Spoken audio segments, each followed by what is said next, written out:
I got the viewport controls to work, so I'm just going to go over some of that. So right here we have the adapter variables and put global variable and the rectangle for viewport 2. And right here is where we are setting the initial viewport 2 value. Let's go down to the next breakpoint, see if we can find the relevant points. Here I was just checking to make sure that the locations where the viewport values are stored on the texture within main memory. I was just checking to make sure that these were all correct, and they are. But I did run into a problem where I had a bug, and this was, one of the first places I looked. Let's see, the shader code is a complete mess, but I've gotten a lot of stuff working. Okay, so in the main shader, we had some changes. So we have this struct now. I didn't really like the XYZW for a rectangle because it didn't make any sense. So I added the rectangle struct from the JavaScript code into the GLSL code, and this right here creates the viewport rectangles with the structure, x0, x1, y0, and y1. If we go look at the, match case, so if we look at where the struct is declared, right, so right here in the GLSL code, right, we have x0, x1, y0, and y1, and even though these rectangles are supposed to be integers, I use float coordinates just because it makes the math in the shader a lot easier to work with, because when you start working with integers, you end up casting your values all over the place, and it gets really messy. So I was like, okay, we're just going to use floats, even though these numbers are supposed to be whole numbers. What else do we have? Let's scroll through and... So now I kind of have a little bit of a mess where I have this UVec for... Well, actually, it's not too much of a problem because this variable name is inside of this wrapper, and this wrapper has the same name as the CPU side code as noted here. But I don't want to use these ones anymore. I want to use the because these ones will give me, it's a UVec, so this will end up being mapped to X, this will be Y, this will be Z, and this will be W, and it's very confusing to read. And also, making it a UVec does not make it very friendly to work with. Okay, so let's scroll down through here, see what else we got. Okay, so there's main. So if we're in main and we don't even have any texture memory, we're just going to draw the actual colors that are mapped onto our quad. Or, well, it's not really a quad, is it? I mean, well, it is a quad, but it's made out of 4 triangles. Because I use a triangle fan. Okay, so here, okay, the render mode is 0. So this is... Okay, the render mode is 0, but we have memory. So this is just a default shader before the render mode has decided to delegate rendering to an editor. So when the render mode is 0, we're going to just use this default shader that just samples right now from the ISO mem right here. But if the render mode is anything but 0, so right here the render mode is greater than uint0, then first thing we're going to do, this is an addition right here, this AE section.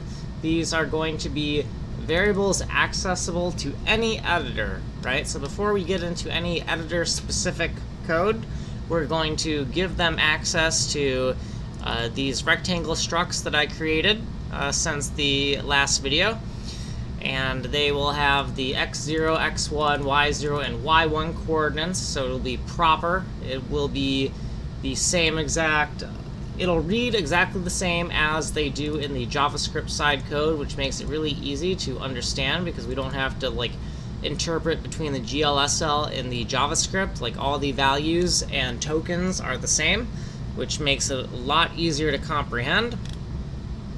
Let's get into, well, let's just keep on scrolling down until we find the other relevant bits, just so if there's anything I missed, I can stop on it.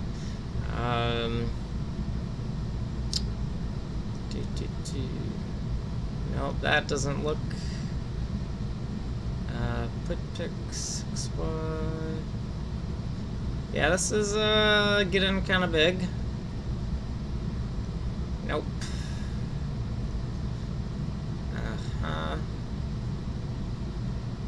Okay, it's getting to the point where maybe I can no longer efficiently scroll through it and get somewhere decent.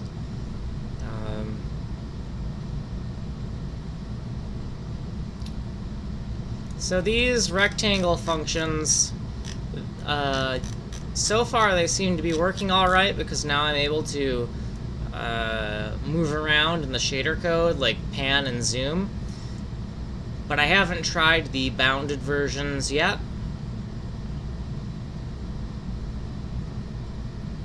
Alright, so that's the rectangle code. Where are we now? Okay, okay, so here's more shader code. Shader 0. So this is, let's go over there because we actually have some stuff to show now for that. So we're over here, and we're going to go into editor number 1, and this is that, whoa, hold on. So yeah, oh wait, hold on.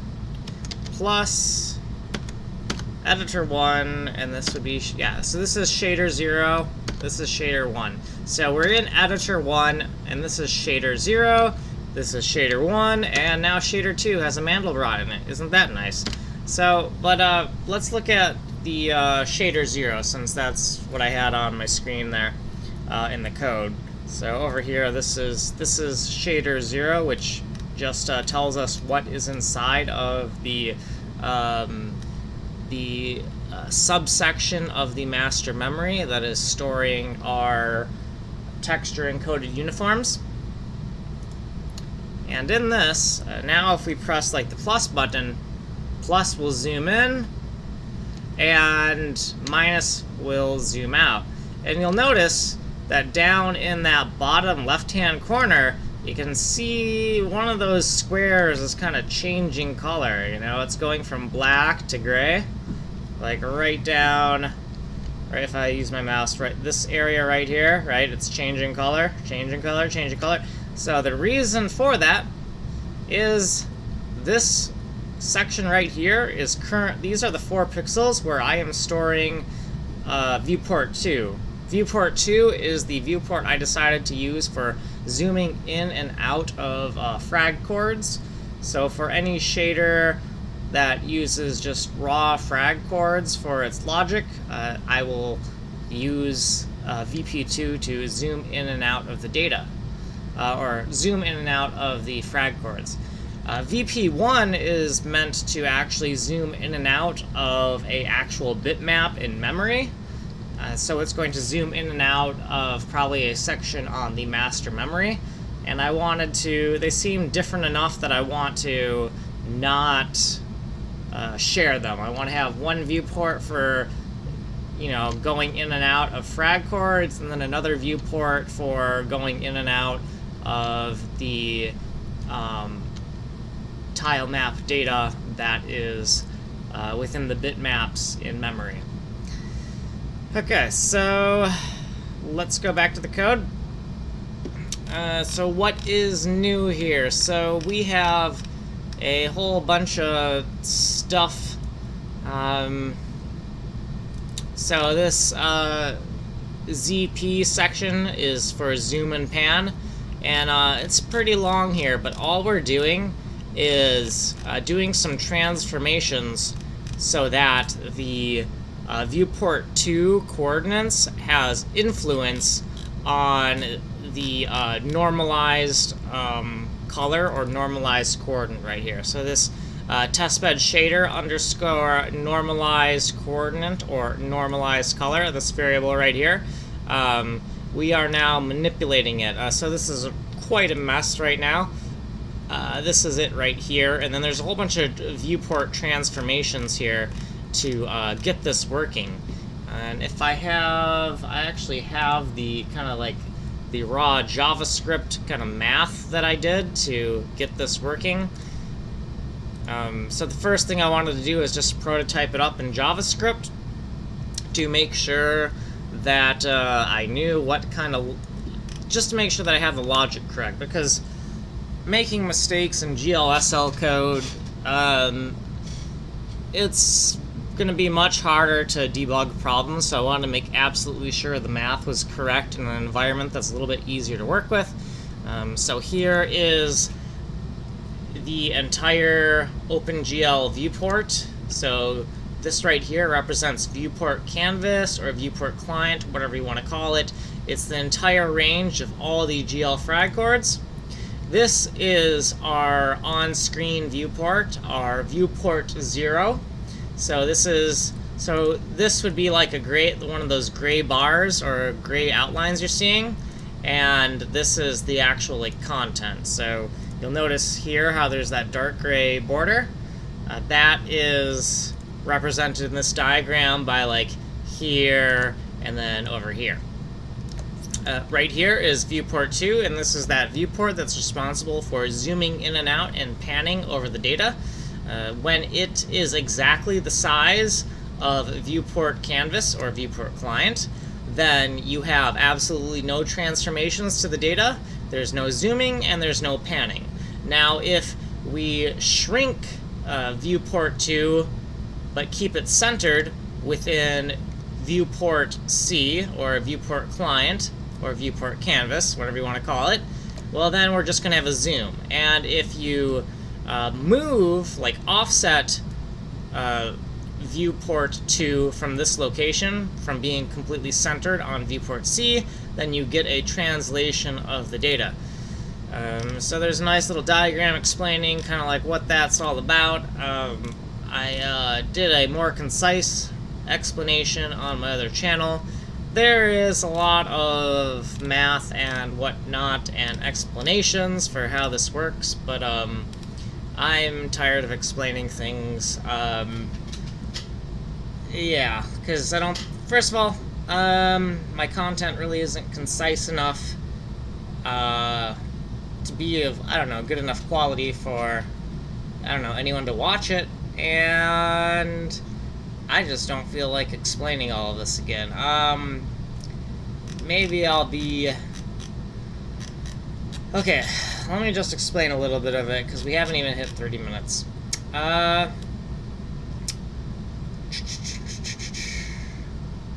So balance check is pretty obvious. We just want to make sure that a certain XY coordinate, CXY in, is within the rectangle inputted that is given.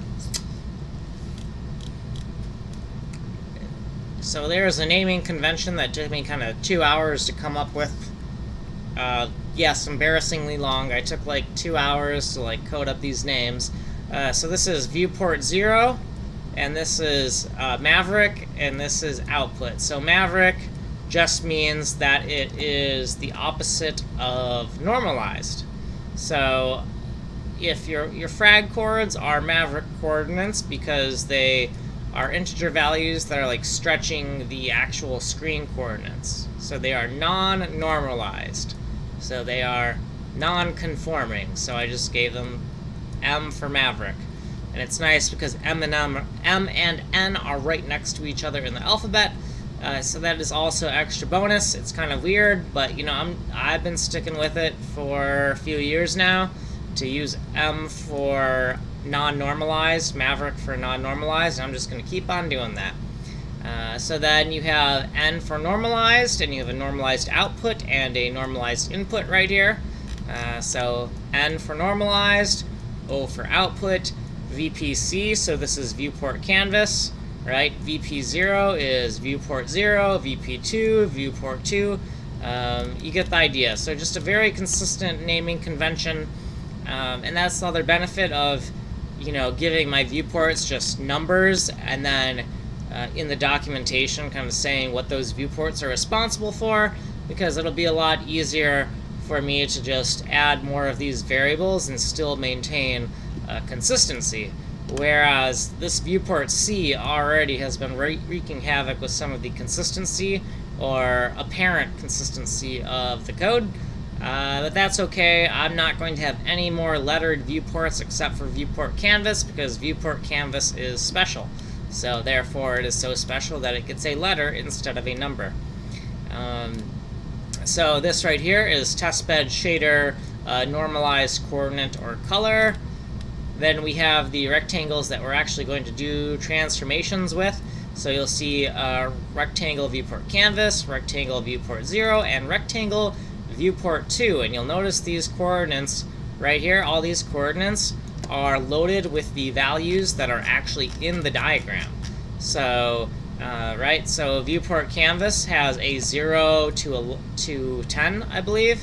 0 to 10, yes, 0 to 10 for viewport canvas.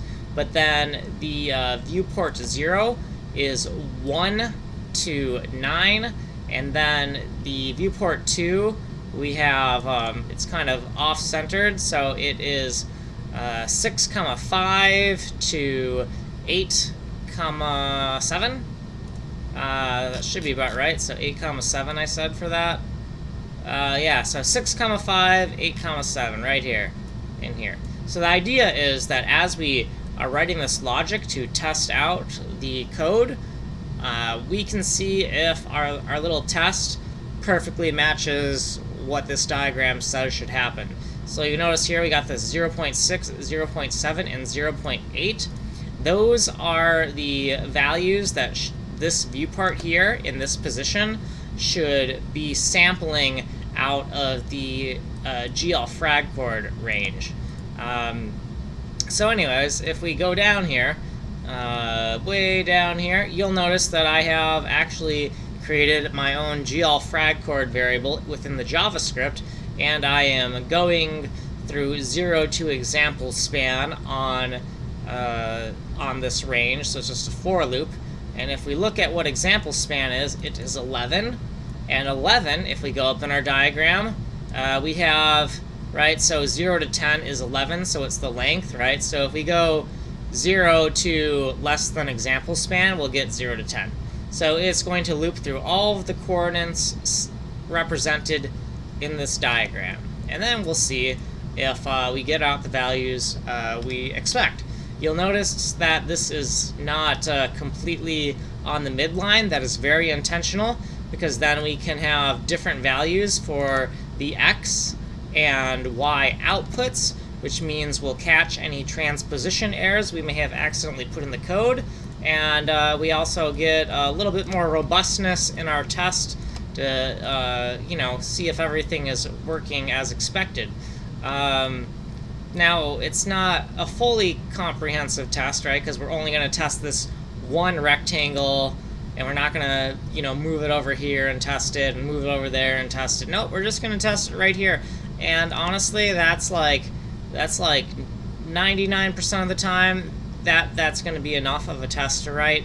Like, I know sometimes you might have this desire to go like really overkill on your tests, but I find that extra effort, it's like 90% more extra effort for like 10% more value, if that makes sense. So, we got an 80-20 rule kind of going here. So we're just doing broad strokes. This test did enough to get my GLSL code working, so, good enough for me. So first thing we're going to do is we're going to take our GL frag chord, and we're going to cast it to float. There's no such keyword as float in the JavaScript.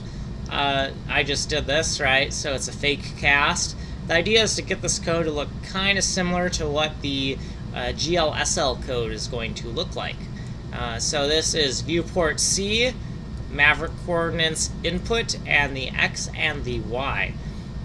So basically, VPC, one of the rules for the viewport canvas or viewport client is that it must always be snapped to the entire client area, which means that we can effectively say that any coordinate in VPC, that all of the coordinates in VPC are also within GL frag chord. Like, these are the same, these are identical data sets here. This and this are identical data sets because VPC must be snapped entirely to the OpenGL context, and therefore the GL frag chords, right, they go over every single pixel within the OpenGL client area.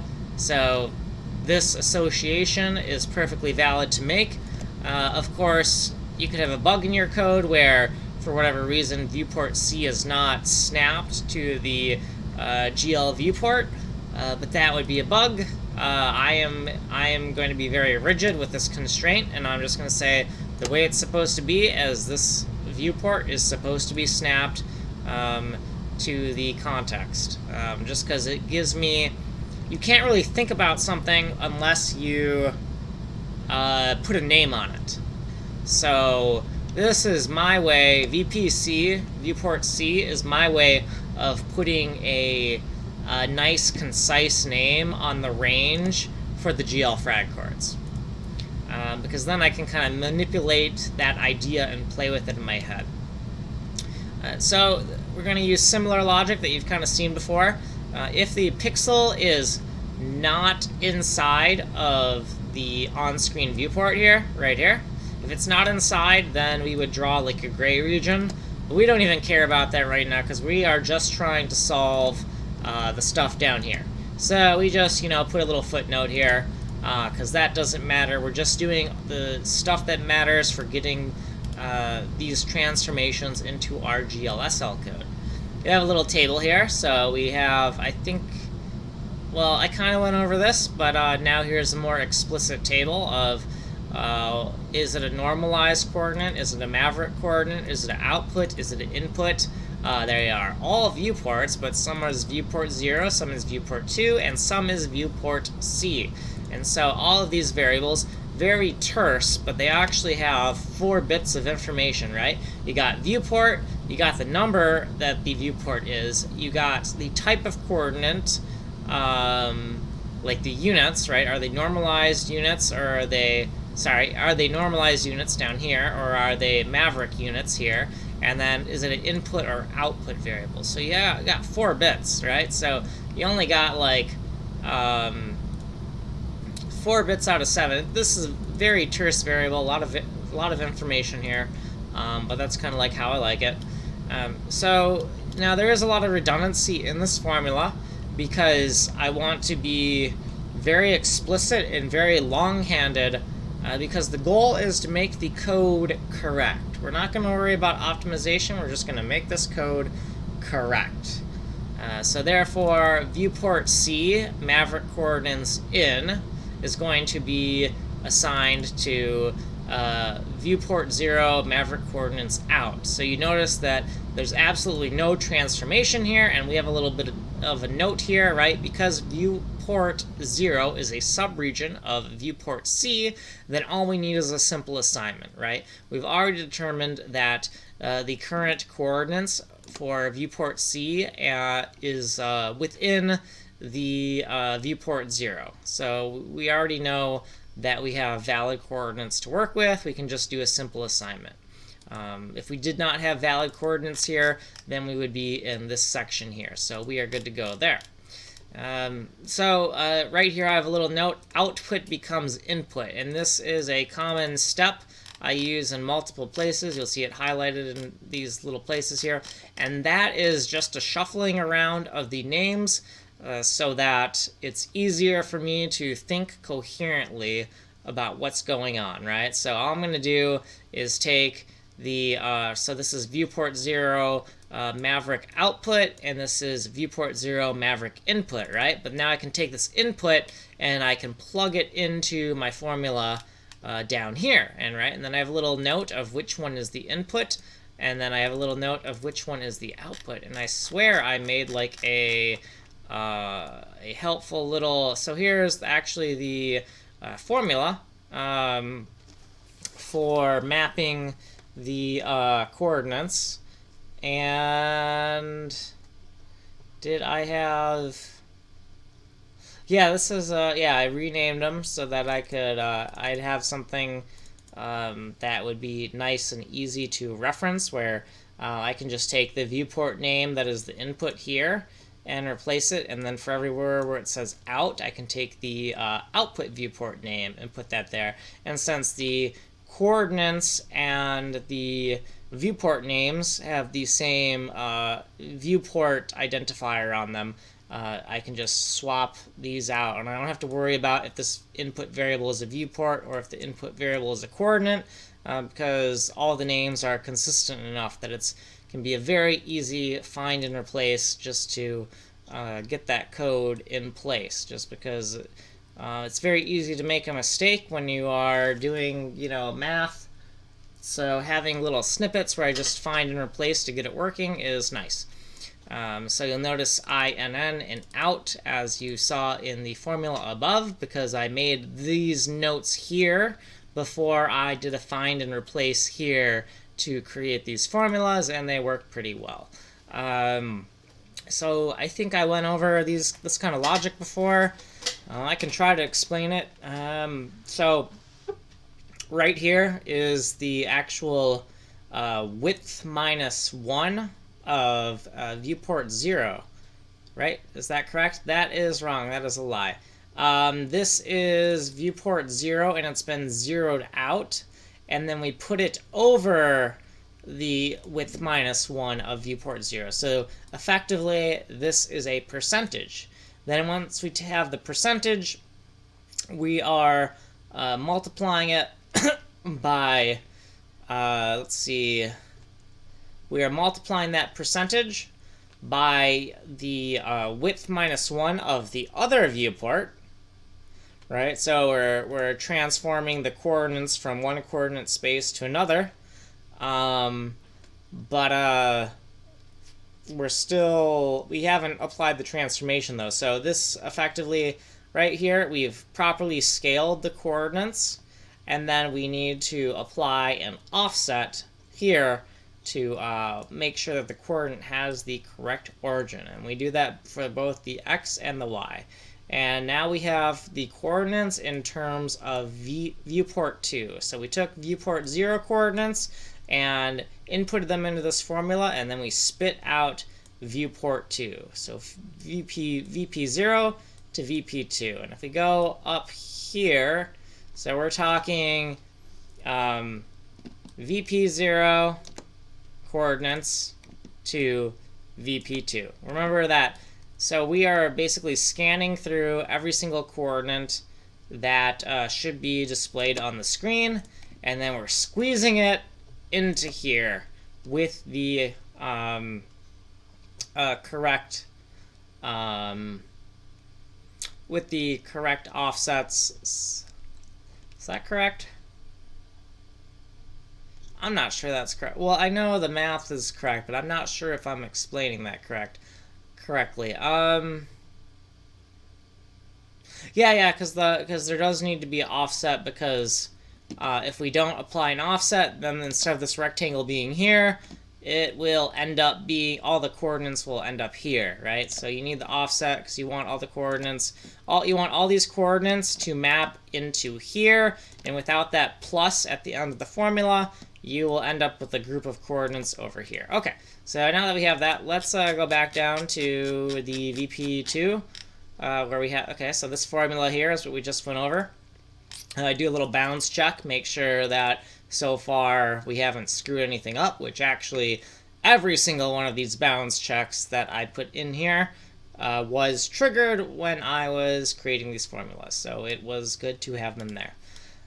Okay, so output becomes input, so simply shuffling around the variable names right here to make it easier for me to think about how the code is working, right? So viewport 2 Maverick output becomes viewport 2 Maverick input. So we are readying these variables to be put into another formula, right?